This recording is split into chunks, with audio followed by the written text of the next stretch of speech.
건강한 흙과 풍성한 수확, 칼슘과 유황 따로따로 주는 번거로움을 없앤 칼슘 유황 비료는 생산성과 당도, 향, 저장성은 높이고 각종 병충해 예방에 효과적입니다. 토양에 생명력을 넣어주는 뿌리생은 천연 유기산이 함유되어 뿌리 생육을 촉진하고 각종 병해균과 연작 피해를 줄여줍니다. 남해화학 칼슘 유황 비료와 뿌리생. 이젠 선택이 아닌 필수입니다. 여러분 안녕하십니까? NBS 뉴스 24입니다. 전국민 고용보험 도입은 현 정부가 추진하고 있는 고용안전망 계획입니다. 농업 분야도 단계적 고용보험 도입이 검토되고 있습니다. 네, 이에 농업계에서도 고용보험 적용과 근로환경 개선에 대한 관심이 높아지고 있습니다. 농림축산식품부는 최근 토론회를 개최해 농업 분야 고용안전망 논의를 본격화했는데요. 강창호 기자가 취재했습니다. 올해부터 정부는 전국민 고용보험 로드맵을 본격 추진합니다. 단계적으로 사회 전 분야에 대한 고용 안전망을 확충하겠다는 겁니다. 이에 농림축산식품부는 최근 농업 분야 고용보험 적용 및 근로조건 개선 비대면 토론회를 개최해 전국민 고용보험 도입을 위한 농업계 의견을 수렴했습니다. 엄진영 한국농촌경제연구원 연구위원은 농업 분야 고용보험 도입이 지속가능한 농업의 기반이 될 수 있다고 주장했습니다. 고용보험이 농업 분야 내국인 근로자 유입을 확대할 수 있다는 이유에서입니다. 엄 연구위원은 청년농 등은 폐업이나 소득 감소의 위험에 항시 노출돼 있다며 고용보험을 통해 사회적 안전망을 확충할 필요가 있다고 강조했습니다. 농경연의 조사에 따르면 폐업 시 생계지원 안전망을 보유한 농가는 극히 드문 것으로 나타났습니다. 농업 지속 가능성 고려 시 내국인 근로자 유입 기반을 마련하는 것이 상당히 필요한데 우리가 정책적으로 조금 초점을 맞춰야 되는 부분이 청년 경영주와 그다음에 20대에서 50대 이 상용과 임시 근로자들이 노동시장을 이탈하지 않고 좀 더 오래 머물게 할 수 있는 방안이 필요하다라는 점입니다. 전국민 고용보험이 안착하기 위해선 농업 분야와 같이 취약한 산업에 대한 정부 지원이 필요하다는 주장도 나왔습니다. 정흥준 교수는 고용이 안정된 산업군에서 납부된 고용보험 기금을 농업 등 취약 분야에 지원하는 방안 논의가 필요하다고 강조했습니다. 빠져서는 안 되는 게 정부 지원이에요. 고용이 안정된 사람들도 고용보험을 들어요. 그러니까 그 사람들은 잘 타갈 일이 별로 없어요. 그쪽에서 남는 예산을 조금 더 취약한 쪽으로 가져갈 수 있다고 봅니다. 이날 토론회에선 농업 분야 근로환경 개선에 관한 논의도 이어졌습니다. 송원규 농업농민정책연구소 여름 부소장은 농업인 재해보장 제도가 개선돼야 한다고 주장했습니다. 송 부소장은 산재형 안전보험 지원을 확대해야 한다고 강조했습니다. 현재 보장 규모가 큰 농업인 안전보험 산재형 가입 의사가 높아지고 있지만 보험료 지원은 일반형에 집중되고 있어 농가 부담이 크다는 이유에서입니다. 정부의 보험료 지원 그리고 농협의 보험료 지원으로 인해서 자부담은 실제로 상당히 낮습니다. 하지만 이 보험료 지원은 산재형보다 일반형에 집중되어 있습니다. 그렇다 보니까 산재형의 요구가 있는 영농 규모가 비교적 크고 젊은 층의 경우에는 보험료 부담을 상대적으로 더 크게 느끼고 있습니다. 다만 농업 분야 고용 안전망 도입에 앞서 농가 연령대별로 세분화된 논의가 필요하다는 진단도 나왔습니다. 고용보험, 산재보험 등이 전격 도입될 경우 고령농 또는 5인 미만 영세 농업 경영주의 경영 부담이 가중될 수밖에 없기 때문입니다. 이미 고령화되어 있고 4인 미만의 가구에서의 고용보험의 형태들이 과연 농가 경영에 어떻게 연결될 것인가에 대해서는 여전히 의문점이다라는 생각이 들어서 정부의 전국민 고용안전망 계획 추진이 본격화된 가운데 농업 분야 도입 방향을 두고 첨예한 논의가 전망되고 있습니다. MBS 뉴스 강창호입니다. 올해 공익직불금 신청 계획이 있는 농가는 주목하셔야겠습니다. 농업경영체 등록 정보가 바뀐 농가는 오늘 3월까지 농관원에 정보 변경을 신청해야만 직불금을 받을 수 있습니다. 또 반드시 수강해야 하는 공익직불제 농업인 의무교육은 온라인으로도 수강이 가능해졌는데요. 코로나19 확산세가 꺾이지 않는 걸 감안한 조치입니다. 김인경 기자가 보도합니다. 지난해 처음으로 도입된 공익직불제, 전국의 112만 천여 농가가 기본형 공익직불금 2조 2,700억여 원을, 또 9만 8천여 농가가 795억 원의 선택형 공익직불금을 지급받았습니다. 지난해에는 5월부터 신청을 받아 11월부터 지급을 시작했는데 정부는 올해 신청 시기를 4월로 앞당길 예정입니다. 이에 국립농산물품질관리원은 오는 3월까지 농업경영체 정보에 변동이 있는 농업인과 농업법인을 대상으로 농업경영체 등록정보 변경 신청을 받을 계획입니다. 인적사항, 농지와 재배 품목, 가축과 곤충 사육시설 등 농업경영체 정보에 바뀐 점이 있다면 변경 후 2주 안에 주소지 관할 농관원 지원이나 사무소에 등록정보 변경을 신청해야 합니다. 타인의 농지를 임차해 경작하는 면적이 달라진 경우, 또 실경작 면적이나 휴경 면적이 바뀐 경우, 재배 품목이 변경된 경우, 가축 사육 규모가 달라진 경우 모두 변경 신청 대상입니다. 직불한 농업인이 한 120만 가량이 돼요. 그분들이 혹시 경영정보를 변경하지 않아갖고 직불 이행 점검 기간에 경영정보 불이칠 때문에 페널티가 있기 때문에 그런 걸 방지하려고 사전에 저희가 안내하고 코로나19 확산 방지를 위해 신청은 가급적 비대면으로 하는 것이 좋습니다. 농관원 콜센터 1644-8778번으로 전화하거나 인터넷 홈페이지, 팩스나 문자 메시지로도 모두 변경이 가능합니다. 농관원은 또 올해 공익직불금 지급을 신청할 농가를 위해 농업인 의무교육의 온라인 이수 과정을 개설 운영합니다. 코로나19 확산으로 집합 대면 교육이 어려운 만큼 온라인 강의를 적극 활용하는 겁니다.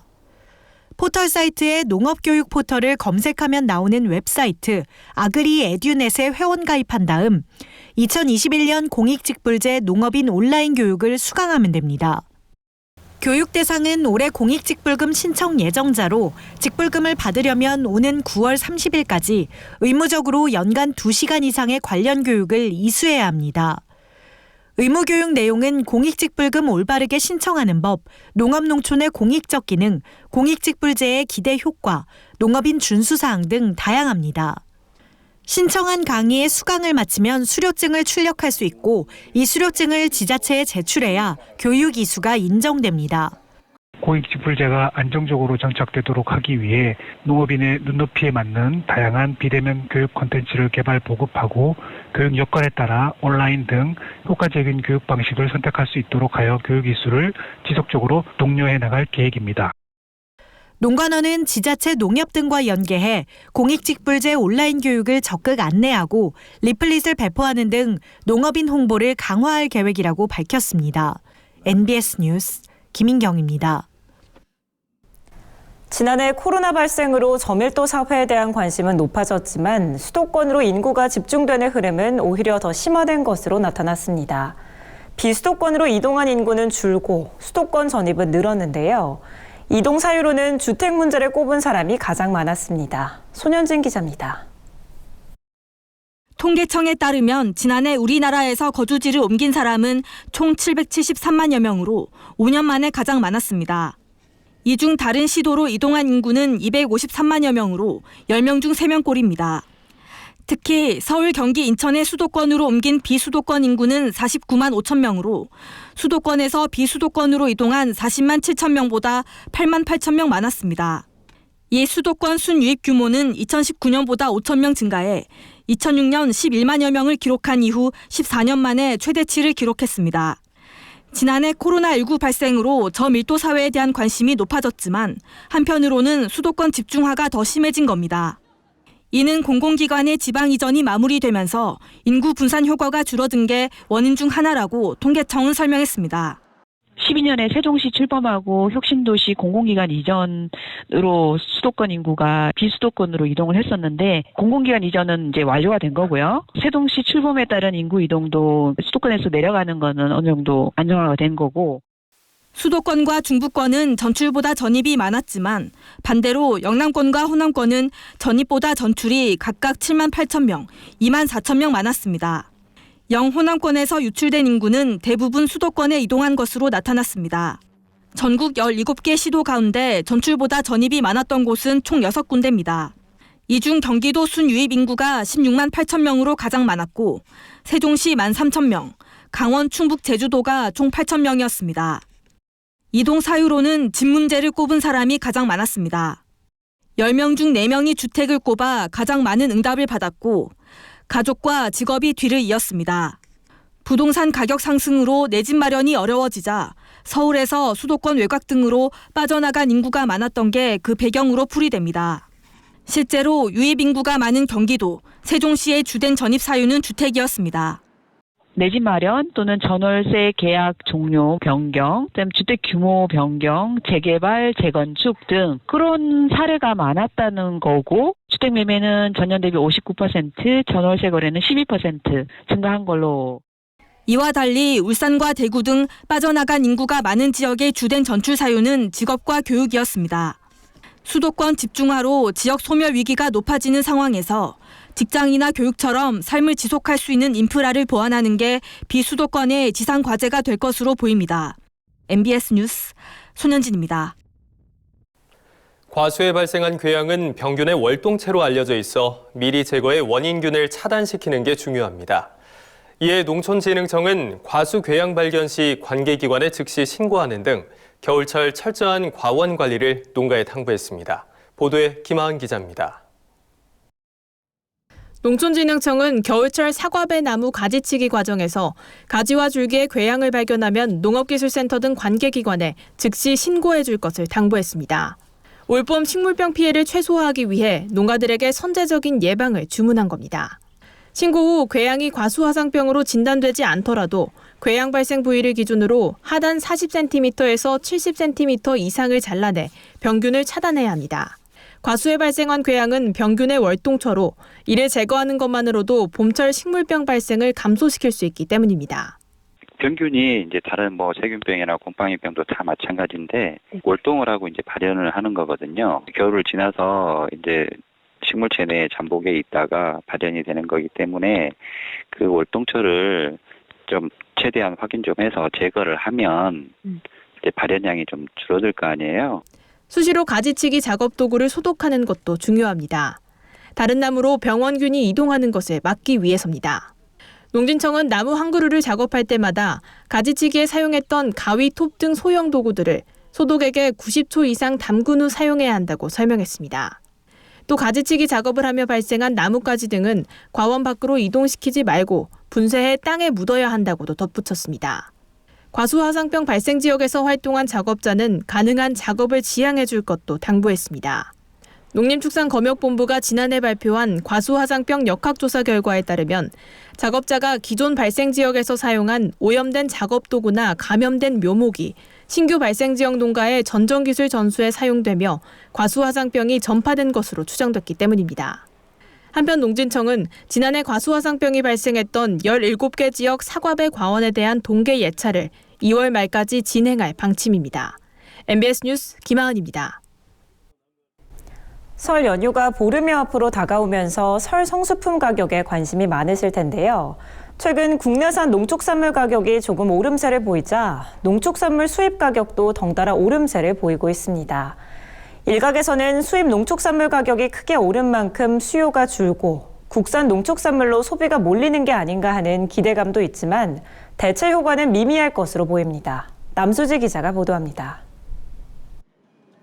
민족 대명절 설을 앞두고 주요 농축산물 수입 가격이 크게 오른 것으로 나타났습니다. 관세청은 최근 명절 시기에 소비가 증가하는 양파와 냉장 소갈비 등 성수품의 1차 수입 가격을 발표했습니다. 가격 비교 대상은 지난해와 올해 설 연휴 3주 전을 기준으로 수입된 동일 품목입니다. 올해의 경우 1월 14일부터 1월 20일이 1차 분석 기간입니다. 관세청에 따르면 기간 내 주요 농축산물 22개 품목의 수입 가격이 강세를 보였습니다. 이 기간에는 고사리, 대추, 배추 등은 수입량이 없어 실적에 포함되지 않았습니다. 농산물 중에서는 건조된 팥이 지난해보다 훨씬 비싼 가격에 수입됐습니다. 킬로그램당 2,665원으로 국내에 들어왔는데 지난해에 비해 무려 77.9% 상승한 수치입니다. 수입 비중이 94%에 달하는 중국산 팥 가격이 오른 영향으로 풀이됩니다. 양배추는 동기 대비 52.3% 상승한 값으로 국내에 들어왔습니다. 양배추의 주요 수입국인 중국의 한파 피해로 작황이 부진했고 그로 인해 가격이 올랐다는 게 전문가들의 설명입니다. 다만 한파로 인해 더뎌진 국산 양배추의 생육이 회복되면 수입량도 줄고 가격과 수급도 안정세를 찾게 될 전망입니다. 수입 양파도 가격이 가파르게 오르고 있습니다. 킬로그램당 1,027원인데 지난해에 비해 무려 45.9% 뛴 가격입니다. 하지만 현재 국산 양파의 가격은 킬로그램당 1,600원대로 수입 양파보다 더 높은 가격대를 유지하고 있습니다. 전문가들은 수입 농산물의 가격이 올라도 국산보다 낮은 가격대를 유지하기 때문에 국산 농산물의 소비 부진으로 이어질 수 있다고 지적했습니다. 어떤 식으로든지 수입산이 늘어나 버리면 수입산을 쓰는 업체들은 국내산보다 비싸진 않거든요. 많은 급식업체든 식당이든 수입산을 썼는데 국내산에 비해서 품질이 나쁘면 계속 수입산을 쓰실 수도 있어요. 축산물에서는 미국산 냉장 소갈비의 수입 가격이 12,325원으로 지난해에 비해 20% 이상 올랐습니다. 하지만 한우의 가격이 평균 2만 원 초반대를 유지하고 있어 명절 대목을 앞두고 소비 부진으로 이어질까 농가들은 노심초사하고 있습니다. MBS 뉴스 남수지입니다. 다음은 간추린 뉴스입니다. 충청북도가 음성과 진천의 8개 읍면을 조류 인플루엔자 위험지구로 지정했습니다.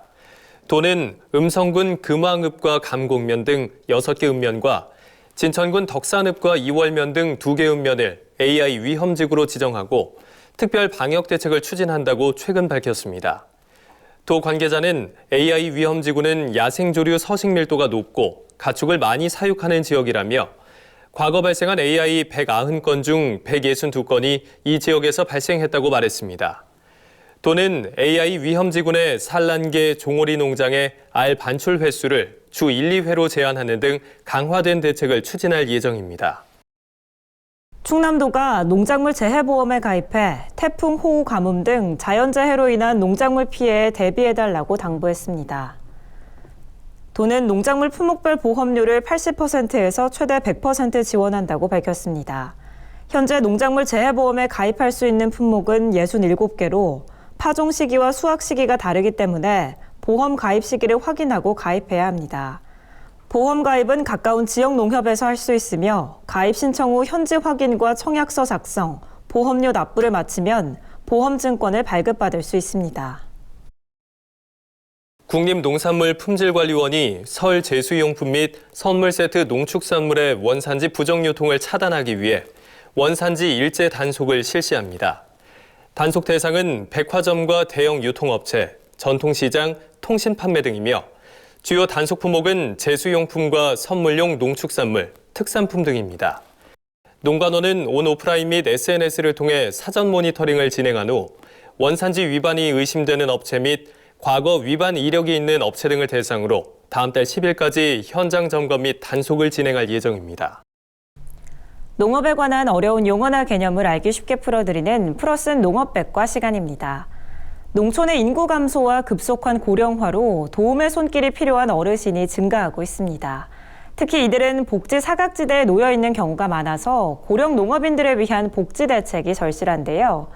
이런 가운데 농협이 운영하고 있는 농업인 행복콜센터가 고령 농업인들의 사회 안전망 역할을 톡톡히 하고 있다는 평가입니다. 오늘 풀어쓴 농업백과에서는 농업인 행복콜센터에 대해서 자세히 알아보겠습니다. 우리나라의 고령화 속도는 세계에서 가장 빠른 수준입니다. 특히 농촌의 경우 더욱 심각한데요. 농가의 고령 인구 비율, 즉 65세 이상 인구 비율을 보면 국민 전체 고령 인구보다 무려 3배 이상 높은 것으로 나타났습니다.